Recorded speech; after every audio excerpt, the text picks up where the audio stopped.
جو ایک شک جو ہے پہلی اے جو ہے اس کی حد تک یا آفریدی صاحب نے جو 4 جج صاحبان نے کالعدم قرار دیا ہے آرمی ایکٹ کے جو ہے سیکشن 2(1)D کی شک نمبر 1 اور 2 اس کو کالعدم قرار دیا 4 جج صاحبان نے، اور پھر سیکشن 59(4) سب سیکشن 4 کو آرمی ایکٹ 1952 اس کو کالعدم قرار دیا۔ اس حد تک آفریدی صاحب نے اپنے باقی 4 ساتھی جج صاحبان سے اختلافی رائے دی ہے، تو وہ بنا اس کو کالعدم کیے ہوئے بھی وہ سمجھتے ہیں کہ سویلینز کا ٹرائل جو ہے آرمی ایکٹ کے تحت نہیں ہو سکتا، کیونکہ یہ بنیادی حقوق سے متصادم ہے اور متوازی ہے ان کے ساتھ، اور پھر یہ جو ہے وجوہ تو باقی تفصیلی فیصلہ میں آئیں گی، لیکن جہاں تک تعلق ہے کہ سویلینز کا جو ہے وہ ٹرائل ملٹری کورٹس نہیں کر سکتی، یہ متفقہ 5 ججز کا فیصلہ ہے۔ اچھا کھوسا صاحب، اس وقت جو حکومت ہے نگران بھی ہیں، اس میں آپ کو پتہ ہے پاکستان مسلم لیگ نون بھی ہے، پیپلز پارٹی بھی ہے، اور سب سے بڑھ کر تحریک عدم استحکام پاکستان، انہوں نے بھی کہا ہے کہ جی یہ کیس جو ہے وہ عمران خان کو سزا سے بچانے کے لیے کیا گیا ہے اور یہ فیصلہ انہیں پسند نہیں آیا، تو اس پر اگر آپ کچھ اپنا رد عمل دینا چاہیں۔ ان کی کوئی حیثیت ہے ویسے بائی دا وے جن کی آپ ذکر کر رہے ہیں، یہ وہ ڈیپوٹیشنسٹ ہیں، یہ وہ لوٹا ہیں جن کو آئین نے بھی جو ہے مسترد کیا ہے اور عوام بھی مسترد کر چکے ہیں، یہ وہ سو کالڈ الیکٹیبلز ہیں۔ ترین صاحب پر تو ویسے ہی اوبر بھر کی بندش لگی ہوئی ہے، کیونکہ سپریم کورٹ نے ان کو کہا ہے کہ صادق اور امین نہیں ہیں، اور تا حیات ان پر جو ہے بندش آرٹیکل 62(1)F آئین کے تحت لگائی گئی ہے، اور ان کی نظر ثانی کی درخواست بھی خارج ہو چکی ہے، اور موجودہ جو فیصلہ 15 ججز نے دیا ہے، 15 ججز نے فل کورٹ نے جو دیا ہے، اس میں بھی ان کا حق اپیل 8/7 سے ان کا وہ مسترد کر دیا گیا ہے کہ یہ شک جو قانون کی ہے یہ آئین سے متصادم ہے، اور اس کو کالعدم قرار دیا ہے۔ تو ان کی حد تک تو یہ ہے، تو ان کی بنائی ہوئی جو سو کالڈ پارٹی ہے، جن کو توڑ پھوڑ کے جو ہے تحریک انصاف سے اور ان میں شامل کیا گیا ہے، ان کی کیا حیثیت ہے؟ سو اس لیے یہ کہنا کہ یہ جو ہے پاکستان کے کسی دفاع کو داؤ پہ لگا دیا گیا ہے، یہ ان کو سپریم کورٹ کی تضحیک ہے، توہین ہے، اور ان کو میرے خیال میں تو توہین عدالت میں ان کو پابند سلاسل کر دینا چاہیے، کیونکہ یہ پاکستان کی بالا ترین عدالت کی توہین کر رہے ہیں، اور آرٹیکل 204 میں یہ قابل مؤاخذہ ہے۔ اچھا کھوسا صاحب، ایک اور بڑا اہم کیس جو قاضی فائز صاحب خود سن رہے ہیں، ان کے ساتھ 2 مزید ججز ہیں، یہ کیس 90 دن کا، وہ لگ رہا ہے کہ قاضی صاحب جو ہے وہ 1973 کے آئین کی انہیں اتنی فکر نہیں، لیکن 1956 کے آئین کی زیادہ فکر ہے۔ اس کیس کی جو ابھی تک جو سماعت ہو رہی ہے وہ کچھ حوصلہ افزا نظر نہیں آ رہی، لگتا ہے کہ جس طرح ان کی سماعت میں کل آپ نے سٹیٹمنٹس بھی سنی ہوں گی، عمر ایوب کے بارے میں انہوں نے بات کر دی، انہوں نے اس کے علاوہ بات کر دی کہ یہ نافذ العمل نہیں ہے، پریکٹیکل نہیں ہے اتنا، یہی یحییٰ خان والی سٹیٹمنٹ تھی۔ تو اب اس کو آپ کیسے دیکھتے ہیں کہ 90 دن کے اگر انتخابات کا معاملہ اگر قاضی صاحب فیصلہ دیتے ہیں تو اس کا کیا امپیکٹ پڑ سکتا ہے؟ دیکھیں، قاضی فائز عیسیٰ صاحب کے پاس اس وقت جو ہے تاریخی طور پر ان کو ایک موقع ملا ہے۔ تاریخ میں آپ کو یاد ہوگا 1956 کے آئین کو بھی جسٹس منیر نے مولوی تمیز الدین کے کیس میں تابع کر دیا تاج برطانیہ کے، اور اس کو جو ہے پاکستان کی دولت ہونے کی بنیاد بن گیا وہ فیصلہ۔ تو اب یہ قاضی صاحب پہ منحصر ہے کہ وہ کیا جسٹس منیر بننا پسند کریں گے یا جسٹس کارنیلیس بننا پسند کریں گے، کیونکہ کارنیلیس نے ڈائسینٹنگ ججمنٹ دی تھی، اور تاریخ نے ثابت کیا کہ ان کا جو ہے ویو پوائنٹ وہ درست تھا، اور کاش کہ وہ اگر فیصلہ دیتے مولوی تمیز الدین کے حق میں تو آج پاکستان دو لخت نہ ہوتا، اور 56 کا آئین بہترین آئین تھا، لیکن باوجود وہ اس کی نظر ہو گیا۔ اور مجھے توقع ہے کہ قاضی فائز عیسیٰ صاحب جس طرح کہتے ہیں بار بار آئین پر عملداری کروانا یقینی بنائیں گے، تو حلف بھی انہوں نے اسی چیز کا لیا ہوا ہے، تو میں توقع کرتا ہوں کہ وہ آئین کو ملحوظ رکھتے ہوئے اور اپنے حلف کی پاسداری کرتے ہوئے وہ اس کو جو ہے الیکشن کو یقینی بنائیں گے، اور فی الفور اور شفاف الیکشنز کروانے کی طرف جو ہے وہ کیئر ٹیکرز کو بھی مجبور کریں گے اور الیکشن کمیشن آف پاکستان کو بھی پابند کریں گے. یہ اس کیس کی سماعت کے دوران جیسے عمر ایوب صاحب کو انہوں نے نام لیا، ایوب خان کا بھی ذکر انہوں نے کر دیا، اس کے علاوہ جس انداز میں وہ بات کر رہے تھے جیسے روپوش لوگوں کی انہیں کوئی پرواہ نہیں، لاپتہ لوگوں کی کوئی پرواہ نہیں، آج شیخ رشید کو ہارٹ اٹیک کی خبریں بھی آ رہی ہیں. اس کے علاوہ وہ فرخ حبیب، عثمان ڈار، ماضی میں آپ ان سب لوگوں کو جانتے ہیں صداقت باسین کے ساتھ کیا ہوا، لیکن قاضی صاحب نے کبھی یہ زحمت نہیں کی. اور شیخ رشید تو ان کے ایک کیس میں درخواست گزار بھی تھے، اور پھر انہوں نے بعد میں کہا کہ ان کا نام نہ لیا جائے. تو ایک طرف تو وہ باتیں ایوب خان کے دور کی بھی کر رہے ہیں اس کیس کی سماعت کے دوران، لیکن جو موجودہ ان کے سامنے حالات ہیں اس پر کوئی پیش رفت نہیں کرتے. کیا یہ انسانی حقوق کا معاملہ انہیں نہیں اٹھانا چاہیے؟ نہیں، یہ ذرا کل کا انتظار کریں. یہ میں پٹیشن کر رہا ہوں چودھری اعتزاز احسن صاحب کی طرف سے ایک آئینی درخواست ہم سپریم کورٹ میں لے کے جا رہے ہیں، اور اس میں ہم تمام ان امور کا احاطہ کر رہے ہیں، اور ان میں یہ جن کا آپ نے نام لیا ہے ان کا ہم نے وہ ان کو بھی ان کی اس طرح سے جو ہے گمشدگی یا اغوا اس کا ذکر کیا ہے. پھر ان کا جو ہے 4 مہینے یا 3 مہینے کے بعد نمودار ہونا، اور پھر کسی کا یہ کہہ دینا کہ وہ جو ہے آرام اور سکون کے لیے گئے ہوئے تھے گلگت بلتستان، اور کسی کا یہ کہنا کہ چلے پر میں تھا اور چلہ بڑا سخت تھا اور چلے کی مجھے جگہ کا بھی نہیں پتا ہے، اور کسی کا جو ہے وہ بعد میں ضمیر کا جاگ اٹھنا. یہ ساری چیزیں جو ہے قوم اور ملک سارا بچہ جانتا ہے کہ کیا ہو رہا ہے اور کیا کیا جا رہا ہے. اور ججز تو خود آپ دیدہ ہو کر کہتے ہیں کہ ہم سے مخلصی لینے آئے ہو بھائی، ہم ضمانت لے بھی لیں تو بھی آپ کو جو ہے باگزار نہیں کیا جائے گا. آپ جائیں، جا کے ٹی وی پر پروگرام کریں، کسی سے اپنی جو ہے وابستگی کو ختم کریں، اور کسی واقعے کو آپ کنڈیم مذمت کریں تو آپ کو جو ہے مخلصی مل جائے گی، آپ دودھ کے دھلے ہوئے ہو جائیں گے. تو یہ ساری چیزیں جو ہیں یہ آشکار ہیں، اور میں سمجھتا ہوں کہ بچہ ان کو جانتا ہے. لیکن یہ ہم نے جو کل پٹیشن دائر کرنی ہے وہ آپ دیکھیں کہ ہم نالش کیا کر رہے ہیں کہ سپریم کورٹ سے ہم کہہ رہے ہیں کہ وہ ایک ہائی پاورڈ کمیشن بنائے جس میں نہ صرف ایک سپریم کورٹ کے جج صاحب ہوں بلکہ تمام بار ایسوسی ایشن پاکستان کی ان کے سربراہ ہو، پاکستان بار کونسل ہو، سپریم کورٹ بار کا صدر ہو، اس میں پی ایف یو جی کے بھی جو ہے سربراہ ہو. اور اچھا انشاءاللہ کل آپ دیکھیں، اس کا ذرا آپ کو انتظار کرنا پڑے گا اس بات کا. اچھا کھوسا صاحب، سائفر کیس کی بات کریں، اس پہ ابو الحسنات صاحب جو ہے مریم نواز کے بینکنگ کے وکیل، انہوں نے تو عمران خان پہ بڑا طنز کرنے کی بھی کوشش کی، سائیکل پنکچر نہ ہو جائے سوئمنگ پول بھی دے دیتے ہیں اور اس طرح کی باتیں کرتے رہے، جس پہ عمران خان نے کل بڑا اچھا جواب دیا. آپ کا نیلسن منڈیلا آ گیا واپس کیونکہ انہیں پتا تھا ان کی وابستگی. بہرحال اس کے ساتھ ساتھ یہ ذرا دیکھ لیں کہ اس میں خان صاحب نے تو لکھ دیا ہے ناٹ گلٹی، لیکن اس کے ساتھ انہوں نے جو جوڑ دیا ہے اس کیس کو، اس کی سزا آپ کو پتہ ہے 7 سال سے 14 سال اور عمر قید.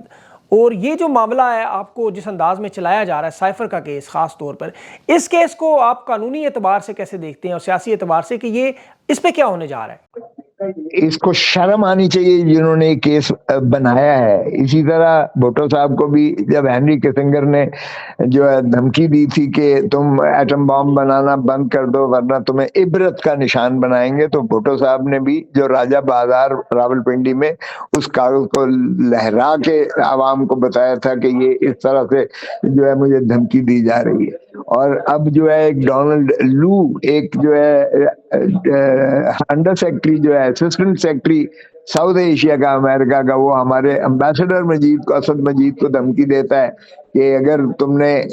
پاکستان کے وزیر اعظم کو نہ ہٹایا یا ہٹا دیا تو ہم امریکہ تمہیں معاف کر دے گا. مجھے بتائیں یہ پاکستان کی غیرت اور حمیت اسی چیز کی متقاضی ہے کہ وزیر اعظم پاکستان جن کے حلف میں یہ چیز درج ہے کہ وہ جو چیز کو قومی مفاد میں سمجھتے ہیں وہ عوام کے ساتھ اس کو جو ہے شیئر کریں. تو عوام کے ساتھ یہ شیئر کرنا ان کی اولین ان کی ترجیح تھی، ان کی آبلیگیشن تھی، ان کی ڈیوٹی تھی. یہ تو کیس بنتا ہی نہیں ہے. یہ 25 کروڑ عوام کی غیرت اور حمیت کا جنازہ نکالنے کے مترادف ہے. فرد جرم لگانے والے کو شرم آنی چاہیے. ابھی نواز شریف کی واپسی، آپ کو پتا اسکینڈر اشتہاری مفرور بھگوڑے تھے، ان کے اوپر اشتہارات تھے ملکی صوبائی انٹرنیشنل تمام ایجنسیوں نے, تمام جو عدالتوں نے انہیں اشتہاری قرار دیا, اس کے باوجود جس انداز میں آئے, نادرا میں آپ کو پتہ ان کے سائن ہوئے, پھر ابھی انوار اللہ کاکڑ جو بات کر رہے ہیں کہ پیدائشی پاکستانی تو ان کا حق ہے, تو اب ان کی مری میں ملاقاتیں ہو رہی ہیں, پروٹوکول دیا جا رہا ہے, جلسے کروائے جا رہے ہیں, اور دوسری طرف جو بے گناہ لوگ اس وقت, عمران خان کے کیسز بنتے ہی نہیں ہیں, سب کو پتہ ہے. تو یہ جو معاملہ اسے آپ کیسے دیکھتے ہیں, اشتہاری کیسے واپس اس طرح آ سکتا ہے؟ قانون کی تو دھجیاں اڑ چکی ہیں. بھائی یہ انوار اللہ کاکڑ ہے یا یہ کیئر ٹیکرز میں نے انہیں نہیں کہتا, کیونکہ کیئر ٹیکرز کا تو کام ہوتا ہے کہ شفاف الیکشنز کروانے کے لیے وہ ڈے ٹو ڈے بزنس کرتے ہیں, ڈے ٹو ڈے افیئرز کرتے ہیں. یہاں تو ڈے ٹو ڈے افیئر نہیں ہے, یہ تسلسل ہے پی ڈی ایم کی حکومت کا, شہباز شریف کی حکومت کا تسلسل ہے, جس میں فواد احمد فواد وزیر ہوگا, جس میں چیمہ وزیر ہوگا, جس میں ڈاکٹر عسکری وزیر ہوگا. 5 ان کے وہی وزیر ہیں جو ان کے پرنسپل سیکرٹری تھے یا ان کے قریبی تھے شریفوں کے. تو یہ تو ظاہر ہے کہ انہی کی حکومت کا تسلسل ہے. وہ پروٹوکول دیں یا امبیسڈر ان کو چھوڑنے جائیں, جس کا کام یہ تھا کہ پرپیچول وارنٹس کی جو ہے کمپلائنس میں وہ اس کو گرفتار کر کے ڈپورٹ کرتا, وہ اس کو پروٹوکول دے رہا ہے, ریڈ کارپٹ دے رہا ہے اور سی آف کر رہا ہے. اور پھر جس طرح سے بادشاہ سلامت تشریف لائے اور ایئرپورٹ پر جو ہے خود عملہ چل کے جاتا ہے اور ان کی بایو میٹرکس بھی کرواتا ہے. تو یہ ساری چیزیں جو ہے ساری قوم دیکھ رہی ہے, یہ لاڈلا کون ہے, یا ڈیل کون کر کے آیا ہے, کون انسٹال کیا جا رہا ہے, کس طرح سے. یہ پاکستان کی عوام ذرا الیکشن کا اعلان تو کریں, الیکشن کا اعلان تو کریں, عوام کے غیظ و غضب سے ڈریں. یہ عوام جب نکلے گی بھوکوں فاقوں کے ساتھ, مہنگائی کے بوجھ تلے دبی ہوئی, غربت کی دہلیز میں دھکیلی ہوئی, اور 3 نسلیں مقروض کر کے جو آئی ایم ایف کے سامنے جو ہے یہ, اور پھر ان کے اثاثے پاکستان کے سارے بیچنے چلے ہیں یہ مزید دھرتی ماں کو لوٹنے کے لیے. یہ سارا ڈرامہ آپ کا کیا خیال ہے کہ یہ کوئی اس کو کوئی بائی کر رہا ہے؟ Is anybody buying this nonsense? So اس سے کوئی فرق نہیں پڑتا ہے. اس طرح سے ہم نے دیکھی ہے, نہ تو پارٹیاں بنتی ہیں نہ پارٹیاں ٹوٹتی ہیں, نہ اس طرح سے آپ کسی کو مائنس فارمولا استعمال کر سکتے ہو, نہ -1 ہوتا ہے نہ -2 ہوتی ہے. سو چلنے لیں, کوئی بات نہیں. یہ بھی منڈیلا ہے یا ہیرو ہے یا زیرو ہے, یہ عوام بتائے گی. آپ کو کیا لگتا ہے, کیا یہ نواز شریف کو وزیر اعظم بنانے کے لیے یہ سارا کھیل کھیلا جا رہا ہے؟ جو لندن پلان جس کا ذکر کرتے تھے, اب وہ امپلیمنٹیشن کے آخری مراحل میں ہے, کیا الیکشن ہوں گے؟ دیکھیں ابھی تو پیپلز پارٹی بھی پھٹ پڑی ہے اس پر کہ ایک شخص کے لیے جو ہے تمام مؤخر کیا جا رہا ہے, اس کی مرضی دیکھی جا رہی ہے. ابھی اس کو دیکھا جا رہا ہے کہ کس حد تک لوگ پذیرائی کرتے ہیں, جلد سے بھرنے کی کوشش کی جا رہی ہے. ایک فالس جو ہے وہ عوام کو تصور دکھائی جا رہی ہے, لائٹیں رات کو جلا کر, اور ایسا دکھایا جا رہا ہے کہ جلسہ بہت بڑا تھا, پاکستان سارے سے کٹ کر کے ایک جو ہے مینار پاکستان کے اس کو جو ہے 20,000 پولیس والے بھیج کر, اور 7 جھگیوں میں 20,000 وہ بندہ ان کو لا کر, اور پھر جو ہے 2,000 3,000 5,000 دے کر, اور لوگ لائے جا رہے ہیں, بھرے جا رہے ہیں. کیا اس طرح سے آپ دکھا کر تو آپ سمجھتے ہیں کہ آپ اس کو جو ہے الیکشن سے عوام کی جو ہے ذہن کو تبدیل کر دیں گے؟ تو یہ ساری چیزیں جو ہے پہلے اپنی اپیلیں تو بھگتا لیں, پہلے اپنے خلاف جو الزامات ہیں, جو جرائم کی ثابت ہو چکے ہیں, جن پر سزا یافتہ ہے, ایک میں 10 سال سزا ہے, دوسرے میں 7 سال سزا ہے, اس میں بھی 10 سال نااہلی ہے, دوسرے میں بھی 10 سال نااہلی ہے. سپریم کورٹ کا جو فیصلہ تھا حیات بندش ہے, اور وہ ان کی نظر ثانی بھی خارج ہو رہی ہے, ہو چکی ہے. پھر سپریم کورٹ نے کہا ہے کہ یہ پارٹی کے سربراہ بھی نہیں بن سکتے, سیاست بھی نہیں کر سکتے. پہلے وہ چیزیں ساری تو جو ہے اپنی آئینی اور قانونی وہ اپنا وہ تو کر لے, اس کے بعد جو ہے دیکھیں کہ عوام کس طرح سے ان کی پذیرائی کرتی ہے, اور عوام کو یہ فیصلہ کرنے دیں. عوام کا حق ہے, شفاف الیکشنز کروائیں, ٹھیک ہے. پھر دیکھ لیں کہ اگر عوام انہیں پھر بھی پسند کرتی ہے تو پھر ٹھیک ہے. پاکستان کا مقدر اگر یہی ہے کہ اسی طرح پاکستان لٹتا رہے اور غربت کی دہلیز میں عوام جو ہے دھکیلے جائیں, اور مہنگائی کے بوجھ تلے وہ جو ہے دفن ہوتے چلے جائیں, تو پھر ٹھیک ہے, پھر اللہ حافظ ہے. 2 سپریم کورٹ کے ججز, اور دونوں جو ہے قاضی فائز صاحب کے گروپ کے, ان کے بارے میں کہا جا رہا ہے کہ کوئی فحش ویڈیوز بھی موجود ہیں, جس کی وجہ سے مجبور کروا کے فیصلے لیے جا رہے ہیں. آپ اس سارے عمل کو بڑی اچھی طرح جانتے ہیں, جو ویڈیوز کا سلسلہ ہے. آپ کو لگتا ہے کہ یہ معاملہ ایسا ہو سکتا ہے؟ نہیں تو وہ تو شروع سے کر رہے ہیں، پہلے انہوں نے حملے کیے، آپ کو پتہ ہی ہے، پاکستان مسلم لیگ کا وتیرہ ہی ہے وہ،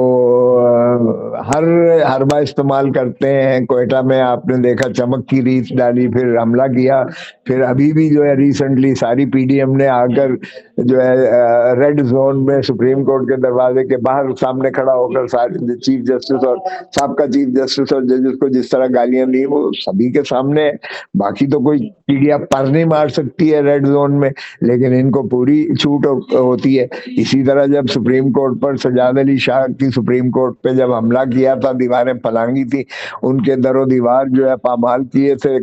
چٹکنیاں توڑی تھیں سارا، اور وہ اندر چیمبرز میں چٹکنیاں لگا کر اور وہ کنڈیاں بند کر کے انہوں نے اپنی جان بچائی تھی۔ اس وقت بھی ریڈ زون بھی تھا، سپریم کورٹ بھی تھی اس وقت، تو ریاست پر حملہ اس کو تو کسی نے تصور نہیں کیا۔ اس وقت تو 9 مئی والا حال نہیں ہوا۔ 9 مئی کیا کور کمانڈر کا گھر زیادہ محترم ہے مقدم ہے سپریم کورٹ جیسی